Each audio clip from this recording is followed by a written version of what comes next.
Եկեք սկսենք այն կետից, որ սաղը սաղին օգնելով իրար հետ առանց կռիվ անելու, սրանից ազատվենք, արա, էսի աղետ է։ Արմենն ասում էր Գրիգորյան, եկեք սրան հանենք, որ էլ մարդ չմեռնի, գնաց ինքը մեռավ այդ տղեն։ Աղետից ազատվելու համար մեզ ոչ թե կռիվ է պետք իրար միս ուտել, այլ իրար ձեր բռնել, գնալ այդ անտեր կռիվը տալ վերջնական բրծնել։ Իդեպ, եթե էլեկտորալին ենք վերանայում, նորից էսել եմ ուզում էլի ֆիքսան, որտեղ դու ասացիր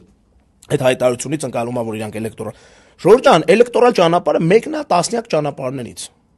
Հարց չկա։ Իշխանապողության չէ, քաղաքական մասնակցության համար եմ ասում։ Իշխանապողության մասով չեմ հավատում էլեկտորալ ճանապարհով, այն ճանապարհով, որով դուք եք ասում։ Էլեկտորալ ճանապարհը իմ համար փոփոխության էլեկտորալ ճանապարհը, այդ այն վերջի հույսի բանն է, որից հետո պիտի հետընտրական անես։ Առանց հետընտրականի չես կարողու ֆիքսես ոչ մի բան։ Փողոցում մարդ չեղավ, առհայն անելու ճամփեն։ Էդի լյուբոյ տեղ է եղել էս, դրա մասին հատուկ առանձին լայվել ունեմ։ Բայց տղեկ կարողա իրոք վիճակը նենց է, որ Նիկոլին